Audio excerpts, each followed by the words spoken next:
এখন ছিল ইফতারের টাইম, আলু কাঁচা আলু। হঠাৎ আলু কাঁচা আলু মার হাত খুলে গেল। গোফওয়ালা বাবা কিন্তু আলু কাঁচা আলু ভাবলো এবার সে সত্যি সত্যি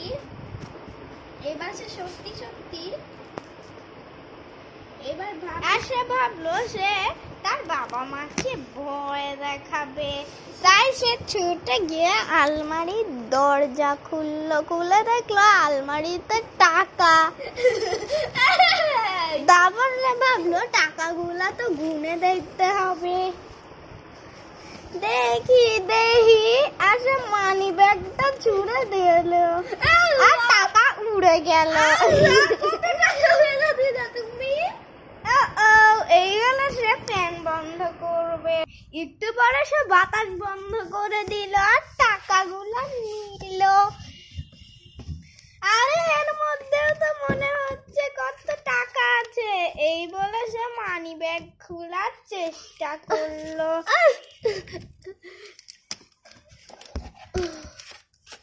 আর যেই মানি ব্যাগটা খুলে গেল অমনি মানি ব্যাগ থেকে সবগুলা টাকা পড়ে গেল। তারপর সে ইবিএল এর কার্ডটা খুঁজে পেল আর ইবিএল এর কার্ড ফেলে দিল। আর দেখলো আরো কার্ড আছে, এটা ভিসা কার্ড। এখানে তো অনেক টাকা। এই টাকা দিয়ে ভাবছে এই টাকা দিয়ে অনেক আরো কিছু কিনবে, কিন্তু টাকাটা তো গুনে দেখতে হবে। কিন্তু সে কিন্তু সে টাকাগুলা গুনে দেখবে।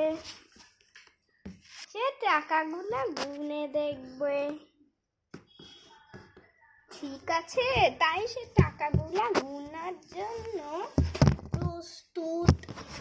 তারপর সে সবগুলা টাকা সোজা করলো।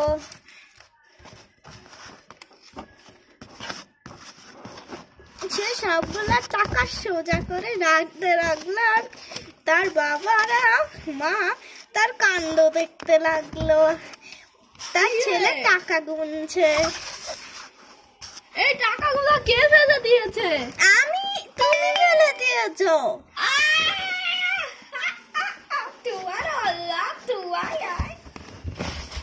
কিন্তু একটু পরে আজান দিয়ে দিল। হঠাৎ সে দেখতে পেল যে আরে আমাদের কাছে 9,840 টাকা আছে এই লাল টাকাগুলা মিলিয়ে। তাহলে আমার তো এগুলার সাথে সবুজ টাকাগুলা যোগ করতে হবে। সে বলল আগে আমি টাকা সাজাবো, তুই চুপ থাক। আর তার মাকে ভুলে তুই করে বললো, তার ভাই মনে করে। মাকে তুই করে বললা? সরি, আমি ওটা তোমার ভাই ভেবেছিলাম।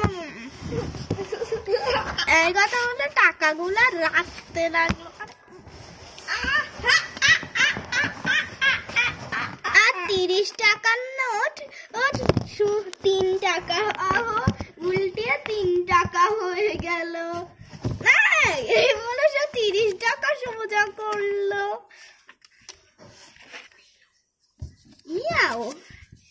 কিন্তু লাল টাকাই বেশি।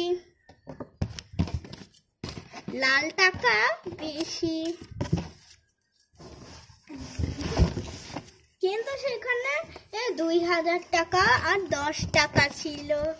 এবার আমি এই কত যেন এইগুলো 30 টাকা সব টাকার নোট। এই বলে সে 300 টাকার নোটটি উল্টি সে কোন টাকায় এই নোটে কত টাকা ছিল লিখে রেখেছে ভুলে গেল।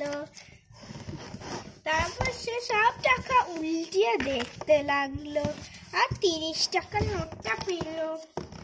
আমাদের কাছে 9,840 টাকার সঙ্গে 4,000। আমি প্রথমে কত যোগ করব? আমার ক্যালকুলেটরে দেখতে হবে।